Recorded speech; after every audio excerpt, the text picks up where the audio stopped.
Hello everyone and welcome to the 8th episode of the Scarlet Cult, where we try to manage an entire Rimworld colony completely addicted on Luciferium. Today I also installed a new mod that I found on the workshop and I think it's very cool. The mod is called Helmet on Draft and it's for the version 1.3 of Rimworld, but I have tested it and it seems to work fine on the later versions as well. What the mod essentially does is that it removes all the colonists' hats, or rather they remove their hats themselves and only equip them when they're drafted, as you can see right now. Basically, when you draft the colonists, they will equip their defense helmets, and when you undraft them, they will take them off and keep them in the inventory. This doesn't work on hats that are completely decorative, so that, you know, if you give someone a cowboy hat, they will still be wearing it during their free time and even when they're fighting. But for helmets that are meant purely for defensive purposes, it works perfectly. It's a great mod, and I think that it adds a lot of depth to the pawns. So I think that the mod really fits, and it's a really, really nice one. Like, look at it, it's so cool. You can actually see your colonists' hair, and when you draft them, they'll take the time to just equip the helmet on. We just finished, or almost finished, constructing a new geothermal generator. And now we have a total of 1, 2, 3, 4, 5 geothermal generators. And our grid access, trying to check on the map if there is another spot available for these. There doesn't seem to be another free spot for geothermal generators, so I think we might actually start having to use solar panels. Gonna be honest, I'm starting to consider recruiting Nails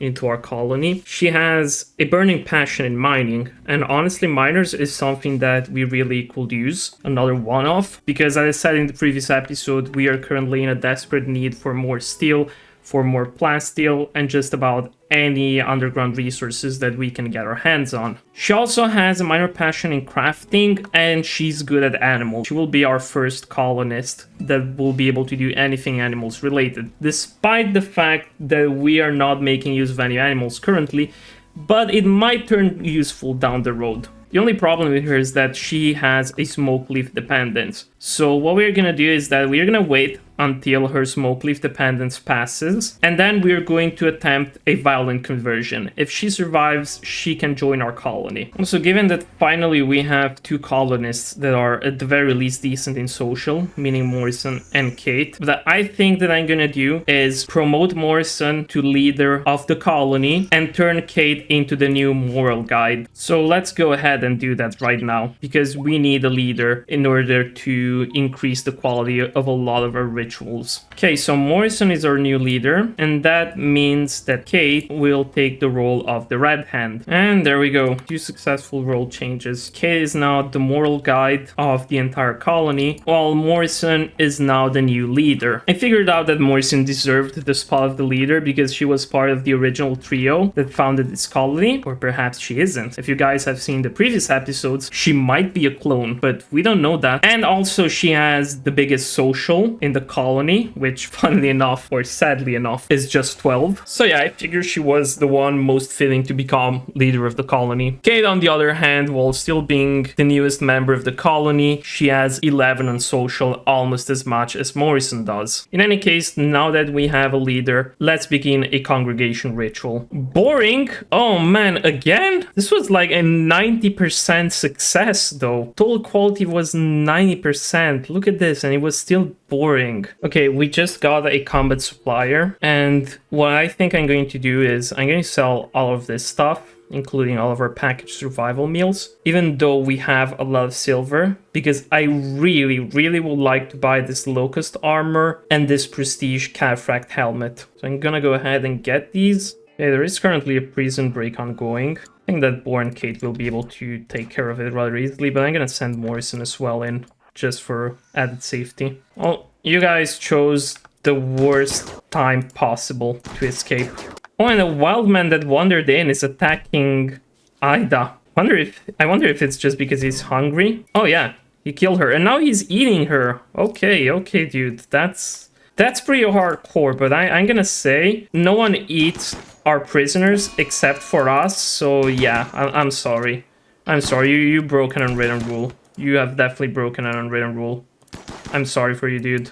What a waste of a good prisoner. Well, all is well. You will become our new prisoner. You will replace what has been lost. Also, we gave Sass a completely new look. We allowed her to dye her armor in her favorite color. And to go along with that, also her hair. So yeah, who says that fashion doesn't exist in Rimworld? I mean, she kind of looks like a pink Power Ranger, but that's pretty sick if you ask me. Yeah, look at this. Wearing favorite color. +1 to mood. Let's go with that. Oh my god, it finally happened. A bulk good trader has Luciferium in stock. This is the first time in the series. The first time. It only took us 8 episodes of this series in order to find a trader that has Luciferium for sale. Okay, how much do they have? They have 19 at the price of 78 per Luciferium. That is... oh, that is so expensive. That is actually so expensive. But we have to get it. We have to get it. We'll get all of it. I don't care.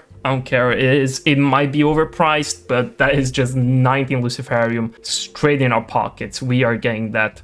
100%. Alright, finally, for the very first time, we actually managed to trade for some Luciferium. Tony, please haul all of that Luciferium. Please haul it away. What's our total right now? 73! We have 73 Luciferium. That is huge. That is actually huge. That is so huge. We have so much Luciferium. This colony is on track. The Luciferium colony, the Scarlet Cult, is going well. It only took us like 8 episodes of this and they're all edited down because every episode is around 20 to 30 minutes, but the original footage is always around in between 2 and 4 hours. And what I do is just I edit all down and only keep the interesting parts. So there is a lot of hours that went into this colony, and it took us a lot of scavenging, a lot of annoying scavenging to ancient dangers just to make it through at the beginning. But now it's actually starting to look good for us. It is starting to look so good for us. The colony is actually thriving. When I started this series, I thought that this wouldn't last for long,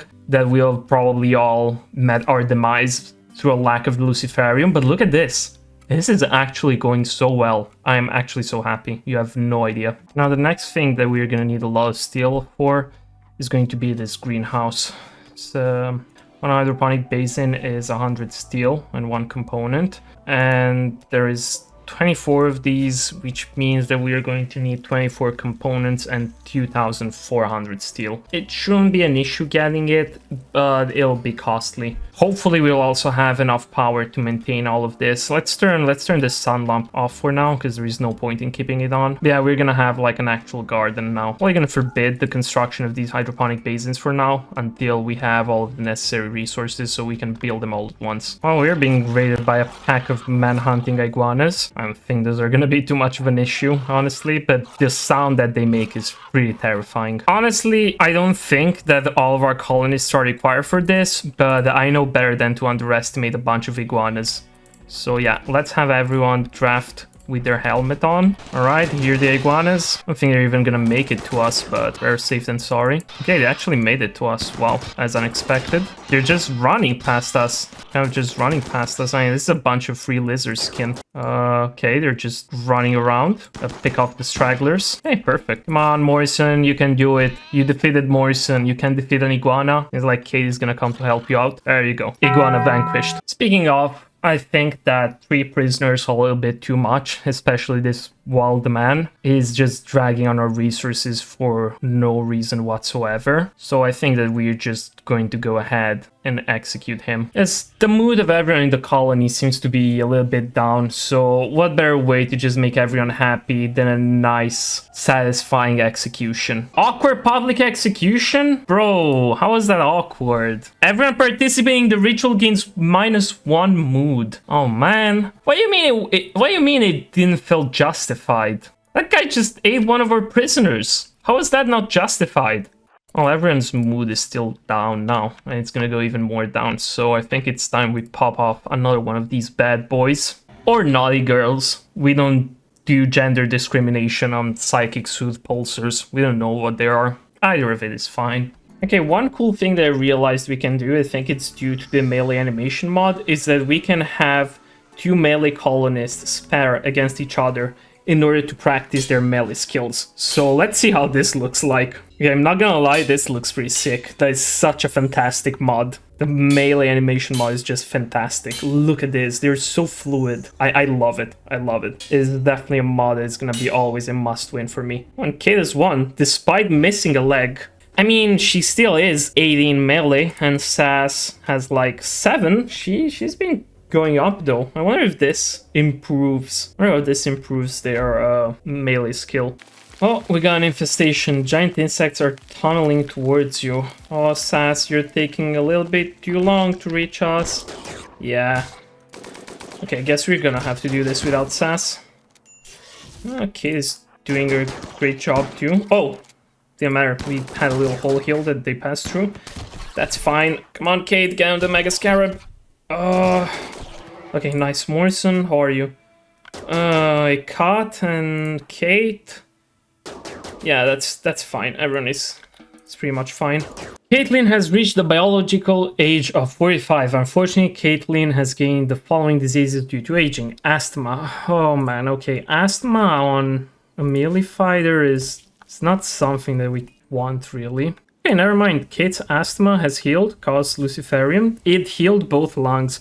The Luciferium is so overpowered, I love it. Also gonna give her the Bionic leg soon enough. I'm just waiting to finish up this area. This is where the hospital is gonna go. Waiting until I can research medical beds and all of that. You have intercepted a distress signal. A hostile shuttle carrying a Sanguivage Master and 3 thralls is having trouble with its engines. You can use signals to draw it down to crash near the red spot. Okay, we could be getting ourselves a Sanguivage. That will be so good. Honestly, I've been waiting for the chance to get either a Sanguivage or a Hussar in a very long time. I would have liked to already have at least a Hussar in the colony, but a Sanguivage, yeah, will definitely like a Sanguivage. Alright, let's do this. Let's actually do this. And there is the shuttle. Alright, we're gonna send Sass and Kate.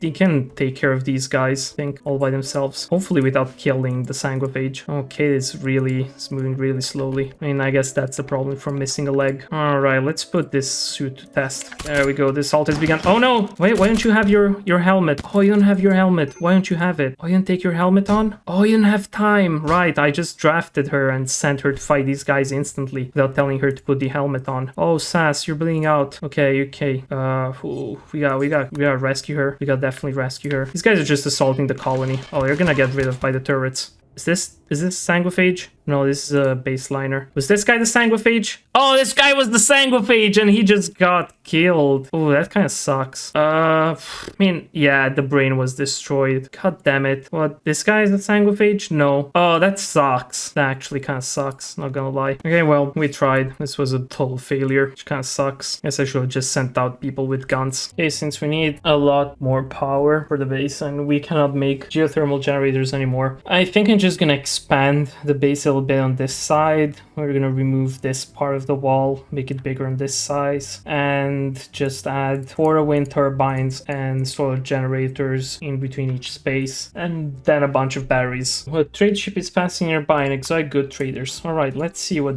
these guys have. Okay, they definitely have some far more interesting stuff than the other guys did. They want to buy our Trombo Horns. Yeah, we're definitely going to sell these. We're definitely selling 2 Trombo Horns, 1,324 silver. Let's go. What else do they have that's interesting? A wooden modern computer. How does a wood computer even work? It's so dumb that you can make them out of wood. Yo, an architect leg? Oh, I'm tempted. It's expensive, but I'm actually tempted. I'm actually a bit tempted. Okay, I think I'm not gonna get the architect leg. Yeah, I can already hear you booing down in the comments for this. We already have a bionic leg. I think that the difference will be pretty inconsequential for the price that we pay. In exchange though, what I'm gonna get, I'm buying all of their advanced components because we always need advanced components. I'm getting a bunch of bioferrite because we're going to need that for some rituals. And the next thing that I'm considering getting, and I think I will, is this Tome of Despair. I think I will get it because we are lacking massively in terms of anomalous research. So I am going to actually buy this. I'm also going to get a couple more books because I just realized that my colonists are lacking in terms of books. Yeah, I'll just get all of them. And also this. It should increase our research speed. Well, we didn't get an architect leg, but we gained the most important thing of all, knowledge. Okay, so we finished this whole side. Oh, this bothers me. It's not the same as the others. Okay, perfect. We finished this whole side with wind turbines and solar generators. We're gonna have the batteries stored here under a roof, obviously. And so far it seems enough to power the sun lamp. So that is really good. I think we can slap another farm right here. Yes, this is optimal. Oh boy, a mechanoid cluster. It's a pretty small one, but it has an auto mortar. It's gonna initiate in 11 days. Okay, this we have to take care of because auto mortars are really, really bad. Okay, we better go get rid of that mechanic cluster right now. There is no proximity activator, so we're just gonna disable fire at will, and we're gonna let everyone get into position before we actually start fighting. Sass, I see you have your helmet, but you gotta grab your sword. Oh, you didn't grab your sword back? Where is it? This probably has to be here, or... yeah, there it is. Okay, Sass, go back. Go back and grab your sword, please. Kate, equip your helmet. Everyone actually equip your helmets. There you go. Come on, Sass, we're all waiting for you. And the way we're gonna get into position is that we're gonna have Sass next to this Scyther. Keith is gonna be next to this Lancer. And everyone is just gonna be here in order to be out of the range of the Inferno turret. But they're gonna focus the auto mortar first. No, don't stop shooting. I thought I'd give you non-fire at will. Who's firing? Who's firing, guys? Stop shooting. Boar, why are you firing? Your fire at will is disabled. Stop shooting. Okay, good. Don't want to activate this too early. Okay, we're getting into position. And everyone is... let's focus on the mechanoids first. Okay, nice. Get rid of this all Inferno turret. Oh, that was a bit too close. A little bit too close for our taste. And now the all mortar. And let's get out of the range of the all mortar because it's gonna explode. Okay, that explosion caused pretty bad. Let's see what are the losses. Diaz has her torso shredded. Morrison lost her right thumb. Tony, no, she already had her left kidney destroyed. Yeah, that's pretty much it. Not too big of a loss, all in all considered. Okay, that's nice. And we got a reinforced barrel. I actually really needed that because I want to start building a lot of mortars. Okay, maybe I've misjudged the solar panels and the wind turbines. Right now our grid access is going like crazy, like 5,000, how much? 3,000? Yeah, that's pretty good. Okay, now that we got this whole farm going, I'm considering getting a pond dedicated only to plants. This will be actually nice, someone that we can put like a field hand on and dedicated just to plants, because this is probably going to require someone to grow and harvest the crops pretty much constantly. Alright guys, I think this is going to be it for today's episode. It's getting pretty late and, you know, I should probably do something else other than sitting in front of my computer playing Rimworld all day. As always, I want to directly thank Juno, Blackrow, Freaky Crafter, Paladin Enjoyer, Exordius Christensen, and Uzaxin for becoming members and supporting my channel. If you would also like to become a member, you can do so through the join button down below. With this being said, I hope you liked the video. Leave a comment down below, let me know your thoughts, and I will see you in the next video of this series. Have a good night, and bye bye.